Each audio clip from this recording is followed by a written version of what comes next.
Hey amigos, this is Varma. Welcome back to a new video. Hi friends, first of all thank you everyone. You are watching my video for the first time.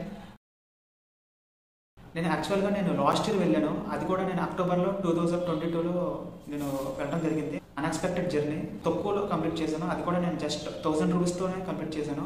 అంటే హైదరాబాద్ నుంచి తిరుపతి, తిరుపతి నుంచి కన్యాకుమారి, కన్యాకుమారి నుంచి తిరుపతి, తిరుపతి నుంచి హైదరాబాద్ అలా వెళ్ళాను. నేను ఎదుర్కొన్న ఇబ్బందులు ఏంటి అనేది నేను ఈ వీడియోలో నేను మీకు ఎక్స్ప్లెయిన్ చేస్తాను. మీరు కనుక మొదటిసారి చూస్తున్నట్లయితే ఫస్ట్ చూడండి. ఎవరైనా కొత్తగా వెళ్ళే వాళ్ళు ఎవరైనా ఉంటే మీకు చాలా హెల్ప్ఫుల్ అవుతుందని నేను అనుకుంటున్నాను. Let's begin.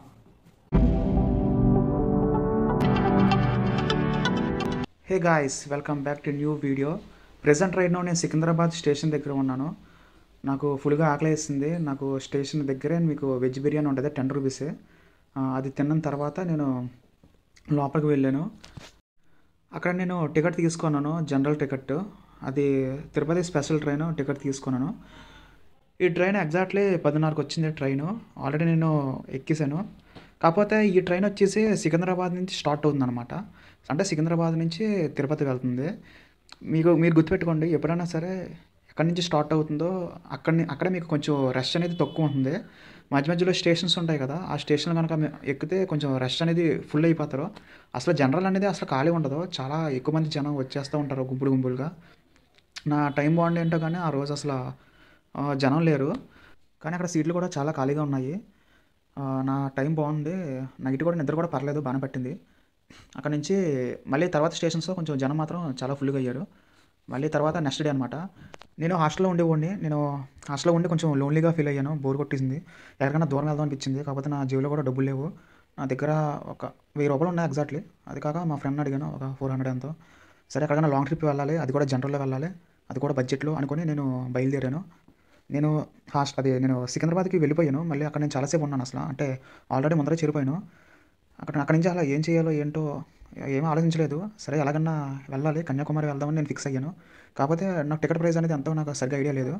అంటే నేను సికింద్రాబాద్ నుంచి బయలుదేరాను కదా, అంటే ట్రైన్స్ కూడా ఉంటాయి. కాకపోతే నేను వెళ్ళిన ట్రైన్ మాత్రం అందుబాటులో లేవు. సరే ఇంకా వెనక్కి వెళ్ళిపోదాం అనిపించింది. మళ్ళీ కాసేపు అక్కడ ఉండి మళ్ళీ చాలాసేపు అక్కడే ఉన్నాను స్టేషన్లోనే. తర్వాత నేను మళ్ళీ ఇలా కాదు, ఫస్ట్ తిరుపతి వెళ్దాం అని ఫిక్స్ అయ్యాను. అంటే ఎలాగో ఈ ట్రిప్ కూడా వెళ్ళలేదు, ఫస్ట్ చూద్దాం, ముందర తిరుపతి వెళ్ళి అక్కడ దర్శనం చేసుకుందాం, మళ్ళీ వెనక్కి వచ్చి అప్పుడు చూద్దాం అనిపించింది. ఎలాగో అక్కడి నుంచి కన్యాకుమారి మాత్రం డైరెక్ట్ ట్రైన్స్ ఉంటాయి. సరే అక్కడికి వెళ్ళాక చూద్దాం టికెట్ ప్రైజెస్ ఎంతో, దాన్ని బట్టి చూద్దామని అప్పుడు నేను ఫిక్స్ అయ్యాను. మొత్తానికి నేనైతే ఇప్పుడు తిరుపతి చేరుకున్నాను కదా. ఇక్కడ నుంచి నేను స్టేషన్ నుంచి బయటకు వచ్చేసాను. ఇదంతా తిరుపతి రైల్వే స్టేషన్ నుంచి అక్కడ బ్రిడ్జ్ లాగా ఉంటుంది. ఇదంతా తిరుపతి. మీరు గుడికి వెళ్ళాలన్నా సరే మీకు బస్సెస్ అన్నీ అక్కడే ఉంటాయి. అక్కడ ఆటోలు కూడా ఉంటాయి, మీరు అలా వెళ్ళొచ్చు. ఒకవేళ మీరు నడుచుకుంటూ వెళ్ళాలనుకుంటే రైల్వే స్టేషన్ నుంచి మీకు శ్రీవారి మెట్లు ఉంటాయి కదా, శ్రీవారి పాదాలు, అక్కడికి వెళ్ళాలన్నా మీకు 3.1 కిలోమీటర్స్ ఉంటుంది. ఒకవేళ కనుక మీరు నడుచుకుంటూ వెళ్తే 45 మినిట్స్లో వెళ్ళిపోతారు. అలా కాకుండా మీకు బస్సెస్, ఆటోస్ ఉన్నాయి. అలాగే ఓలా కూడా ఉంది, ఫెసిలిటీ కూడా ఉంది. నేను తర్వాత వీడియోలో నేను మీకు డీటెయిల్గా ఎక్స్ప్లెయిన్ చేస్తాను. నేను ఫుల్ టూర్ ప్లాన్ నేను మీకు తర్వాత చేస్తాను. అక్కడ ఎక్కడ ఉండాలి, తక్కువలో ఎంత బడ్జెట్ అవుతుంది, ఏమేమి ప్లేసెస్ చూడాలని మీకు తర్వాత ఎక్స్ప్లెయిన్ చేస్తాను. ఫైనల్గా ఎక్కడి నుంచి నేను కన్యాకుమారి టికెట్ తీసుకున్నాను కదా. ఈ ట్రైన్ వచ్చేసి ఎగ్జాక్ట్లీ ఒక 10 నిమిషాలు తక్కువ 4ంటికి వచ్చింది. ఈ ట్రైన్ టికెట్ ప్రైస్ వచ్చేసి 270 రూపీస్ తీసుకున్నాడు అతను. ఇప్పుడు మీకు చూస్తున్నారు కదా, జనం చూసారా, మామూలుగా లేరు, చాలామంది జనం. కరెక్ట్గా 4-5కి వచ్చింది ఈ ట్రైను. ఈ జనరల్లో మాత్రం ఎక్కినప్పుడు మాత్రం ఫుల్ క్రౌడ్. అసలు సీటు కూడా మొత్తం ఏదోలా దూరి మొత్తానికి పైకి ఎక్కాను. కానీ నిద్ర లేదు, చాలా ఫుల్ క్రౌడ్, ఫుల్ రష్ ఉన్నారు అసలని. మొత్తానికి ఈ జర్నీ మాత్రం నాకు అయితే నీరసం వచ్చింది. అంటే తిరుపతి కదా, అంటే భక్తులు అందరూ చాలామంది ఎక్కడెక్కడి నుంచో వస్తూ ఉంటారు కాబట్టి కొంచెం ఎక్కువ మంది జనం ఉంటారు. మొత్తానికి నేను కేరళ దగ్గరికి వచ్చాను. మీరు చూస్తున్నారు కదా, టికెట్ కలెక్టర్ నన్ను ఆపి మరీ చెక్ చేశాడు. అసలు నిజం చెప్పాలంటే ఈ మధ్యలో స్టేషన్స్ ఉంటాయి కదా, ఇక్కడ చాలా స్టేషన్స్ ఉంటాయి, టికెట్ కలెక్టర్ మాత్రం కంపల్సరీ ఉంటాడు. ఇలాగ నాకైతే 2 సార్లు జరిగింది చెక్కింగ్ మధ్యలో అక్కడక్కడ. నేచర్ చూసారా, చాలా బాగుంది. బయట నుంచి వ్యూ మాత్రం మామూలుగా లేదు, చాలా బాగుంది. ఇక్కడైతే కొంచెం రష్ అనేది తగ్గింది. ఫైనల్గా అయితే చెంగనూరు స్టేషన్కి రీచ్ అయ్యాను. ఎక్కడి నుంచి మళ్ళీ కన్యాకుమారి వెళ్ళటానికి 205 కిలోమీటర్స్ ట్రావెల్ చేయాలి. అంటే 4 to 5 అవర్స్ పడుతుంది జర్నీ టైం వచ్చేసి. ఈ జర్నీలో నేను హాస్టల్ నుంచి బయలుదేరాను కదా, నేను హాస్టల్లో భోజనం చేసిన తర్వాత ఇంక అక్కడి నుంచి నేను సికింద్రాబాద్ వెళ్ళి మళ్ళీ నెక్స్ట్ డే మార్నింగ్ అదే మధ్యాహ్నానికి నేను తిరుపతిలో దిగాను కదా. అక్కడ అయితే జస్ట్ మంచినీళ్ళు తాగాను అంతే. మంచినీళ్ళు అక్కడ ఉన్న బిస్కెట్ ప్యాకెట్ ఏదో కొనుక్కున్నాను అదొక్కటే. మళ్ళీ అక్కడి నుంచి నేను అసలు ఏమీ తినలేదు. మళ్ళీ మధ్య మధ్యలో స్టేషన్స్ ఆగాను. ఇంకా అక్కడ వాటర్తో సరిపెట్టుకున్నాను. ఇప్పుడు మీరు చూస్తున్నారు కదా ఎదురుగుండా, ఎక్కడైనా కొనుక్కుందామన్నా కూడా ఏమీ లేవు. మామూలుగా మనం రైల్వే స్టేషన్లో చూస్తాం కదా, అక్కడ అమ్ముతారు కదా, చాలా మట్టుకి అమ్ముతారు. అంటే కన్యాకుమారి వెళ్ళే దగ్గర స్టేషన్స్ ఉంటాయి చూసారా, మొత్తం ఖాళీగా ఉంటుంది. అక్కడైనా మనం బిస్కెట్స్ కానీ అయినా కొందామన్నా సరే ఏమి దొరకవు, మొత్తం అంతా ఖాళీగా ఉంటుంది. అలాగే మీకు వాటర్స్ కూడా ఉండవు, పట్టుకుందామన్న బాటిల్లో వాటర్స్ కూడా అక్కడ ఉండవు అనమాట. కాబట్టి మీరు ఏం చేస్తారంటే ముందరే మీరు వాటర్ బాటిల్స్ క్యారీ చేయండి. ఇప్పుడు చూస్తున్నారు కదా అన్ని స్టేషన్స్ చాలా మట్టుకి ఖాళీగా ఉంది మొత్తం. ఇక్కడ రోజు నైట్ అంతా వర్షం పడినట్టు ఉంది. ఇక్కడ వెదర్ మొత్తం అంతా చేంజ్ అయిపోయింది. ఈ జర్నీలో best time to visit Kanyakumari ఎప్పుడు వెళ్ళాలంటే అక్టోబర్ నుంచి మార్చ్ లోపల కనుక వెళ్తే వెదర్ మాత్రం చాలా బాగుంటుంది. నా జర్నీ రైట్ టైంలో వెళ్ళడం జరిగింది, అక్టోబర్లో వెళ్ళాను. ఇంకా కొంచెం ఎక్కడి నుంచి కొంచెం ఎదరికంటే వెళ్ళగానే మీకు నెక్స్ట్ స్టేషన్ వస్తుంది. ఆ స్టేషన్ పేరు వచ్చేసి పెరినాడు. అక్కడి నుంచి కొంచెం ఎదరికంటే వెళ్తే మీకు వ్యూస్ మాత్రం చాలా బాగుంటుంది, మంచి స్పెక్టాక్యులర్గా ఉంటుంది. ఒకసారి చూడండి.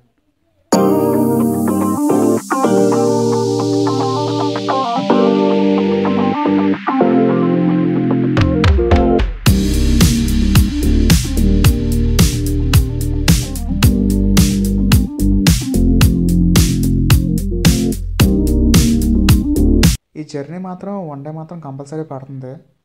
అంటే ఇది లాంగ్ డిస్టెన్స్ కాబట్టి 1222 కిలోమీటర్స్ ఉంది హైదరాబాద్ నుంచి మీ కన్యాకుమారి. చాలామంది జాబ్ చేస్తూ ఉంటాం కదా, కాకపోతే మనకు టైం అనేది అసలు ఉండదు. కాబట్టి టైం లేకపోతే చాలామంది ఫ్లైట్స్లో వస్తారు. ఫ్లైట్స్లో రావాలన్నా సరే మీరు రాజీవ్ గాంధీ ఇంటర్నేషనల్ ఎయిర్పోర్ట్కి వెళ్ళి అక్కడి నుంచి మీకు ట్రివాండ్రం ఎయిర్పోర్ట్ ఇంటర్నేషనల్ ఎయిర్పోర్ట్ ఉంది, అక్కడికి రీచ్ అవుతారు. అక్కడికి రీచ్ అయ్యాక మీకు అక్కడి నుంచి డిస్టెన్స్ 90 కిలోమీటర్స్ ఉంది అరౌండ్. మీకు 2 to 3 అవర్స్లో మీరు వెళ్ళిపోతారు బై రోడ్డు. ఒకవేళ డైరెక్ట్ ట్రైన్స్ అన్నా సరే మీకు నాగర్కోయిల్ వరకు డైరెక్ట్ ట్రైన్ ఉంటుంది, సికింద్రాబాద్ నుంచి నాగర్కోయిల్ వరకు ఉంటుంది. అదే తిరుపతి నుంచి అంటే మీకు డైరెక్ట్ ట్రైన్స్ ఉంటాయి. నెక్స్ట్ రైల్వే స్టేషన్ వచ్చేసి కులితురాయ్. ఈ స్టేషన్ కూడా చాలాసేపు ఆఫ్ చేశాడు ఈ ట్రైన్, ఒక హాఫ్ అన్ అవర్ పైన ఆఫ్ చేశాడు. ఇక్కడ కూడా దగ్గరలో చూడాల్సిన ప్లేసెస్ కూడా కొన్ని ఉన్నాయి. దాంట్లో మూకాంబు, butterfly park, Amma Mandapam boating ghats, Vekkali Amman temple, Srirangam ఐనాథ్ టెంపుల్, అలాగే చర్చెస్, చాలా ప్లేసెస్ ఉన్నాయి. దీంట్లో నేను ఒక ప్లేస్ అయితే వెళ్దాం అనుకున్నాను, కాకపోతే నాకు టైం లేక నేను మిస్ అయిపోయాను. ఆ ప్లేస్ వచ్చేసి మత్తూర్ హ్యాంగింగ్ బ్రిడ్జ్ అని ఒకటి ఉంటుంది. అదైతే చాలా బాగుంది వ్యూ కూడా. ఎగ్జాక్ట్లీ ఈ స్టేషన్ కులితురాయ్ రైల్వే స్టేషన్ ఉంది కదా, అక్కడ నుంచి మత్తూరాయ్ హ్యాంగింగ్ బ్రిడ్జ్కి మీకు 12 కిలోమీటర్స్ ఉంటుంది అప్రాక్సిమేట్లీ. అంటే మీకు హాఫ్ అన్ అవర్ జర్నీ పడుతుంది. అంటే ఒక 1 అవర్ వేసుకోండి, 1.5 అవర్ వేసుకోండి. అది మాత్రం చాలా బాగుంది. ఒకవేళ అది మాత్రం మిస్ అవ్వద్దు, ఒకవేళ వెళ్తే కనుక. నేను నెక్స్ట్ టైం మాత్రం కంపల్సరీ వెళ్తాను. ఇప్పుడు వచ్చే నెక్స్ట్ స్టేషన్ వచ్చేసి నాగర్కోయిల్ స్టేషన్. ఇది మన తమిళనాడు రాష్ట్రంలోని కన్యాకుమారి జిల్లాలోని ఒక నగరం. ఈ నాగర్కోయిల్ స్టేషన్ నుంచి కన్యాకుమారి రైల్వే స్టేషన్కి వెళ్ళడానికి ఇంకా 21 కిలోమీటర్స్ ఉంది. అంటే ఒక 30 to 40 మినిట్స్ పడుతుంది జర్నీ వచ్చేసి.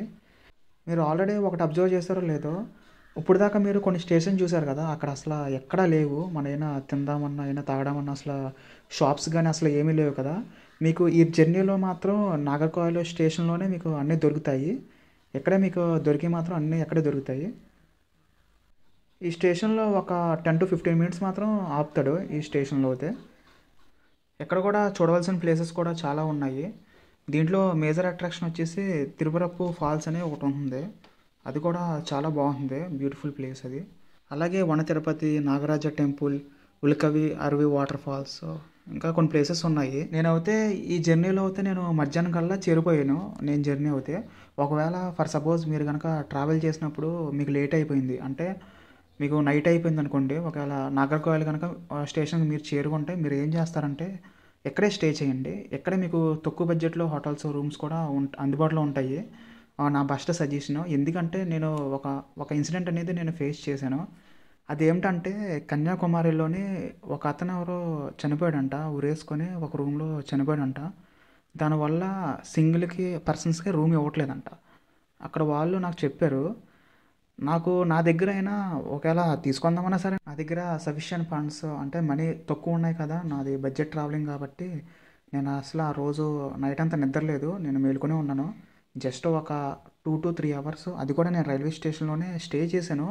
అక్కడ కింద పడుకుందామన్నా సరే వాళ్ళు పోలీసులు ఉంటారు కదా, వాళ్ళేమో అసలు పడుకునివ్వలేదు. నాతో పాటు ఒక అతను ఎవరో కలిసి ఒక మీట్ అయ్యాను. అతను హిందీ పర్సన్, కొంచెం లాంగ్వేజ్ ప్రాబ్లం. అతనేమో రామేశ్వరం అనేది ట్రిప్కి వెళ్తున్నాడు. ఇంకా అతనితో మొత్తం కాలక్షేపం అయింది. అవన్నీ నేను మీకు తర్వాత వీడియోలో ఎక్స్ప్లెయిన్ చేస్తాను. కొంచెం ఫుటేజ్ కూడా సగం మటుకు పోయినాయి. మొత్తానికి నేను ఫైనల్గా కన్యాకుమారి రైల్వే స్టేషన్కి రీచ్ అయ్యాను. కరెక్ట్ ఎగ్జాక్ట్ టైం వచ్చేసి 12:49 కల్లా నేను ఈ స్టేషన్కి రీచ్ అయ్యాను. మీకు ఈ స్టేషన్ నుంచి నాకు తెలిసి ఆటో తీసుకున్నా కూడా వేస్టే, ఎందుకంటే మీరు నడుచుకుంటూ వెళ్ళినా దగ్గరే మీకు. అది నేను మీకు రూట్ చెప్తాను. ఇక్కడ మీకు డిస్ప్లేలో ఒక బోర్డులా కనబడుతుంది కదా, ఇవన్నీ అక్కడ ఉన్న మేజర్ అట్రాక్షన్స్, ఇవన్నీ ఇక్కడ ఉన్న ప్లేసెస్ అన్నమాట ఇవన్నీ.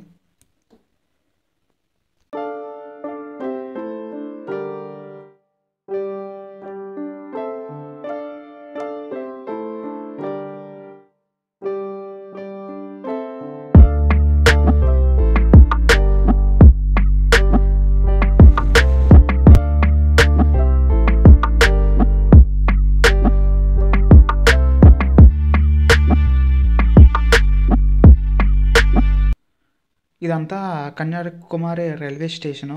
ఎక్కడి నుంచి మీరు ఎగ్జిట్కి వస్తారు, బయటకు వచ్చేస్తారు.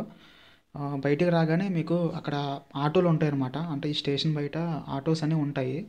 ఈ ఫుటేజ్ వచ్చేసి నేను తర్వాత రోజుది, నేను అక్కడ ఫుటేజ్ అనేది పోయింది నాది. ఇది ఎక్కడన్నా ఆటోలు ఉంటాయి. కాకపోతే మీరు కనుక లేట్గా ఒకవేళ వస్తే కనుక మీరు ఆటో ప్రిఫర్ చేయండి. ఒకవేళ కొంచెం గమ్మున వచ్చేస్తే నడుచుకున్నా సరే మీకు చాలా దగ్గర. మీకు రైల్వే స్టేషన్ ఆపోజిట్ ఉంది కదా, సేమ్ అదే రూటు.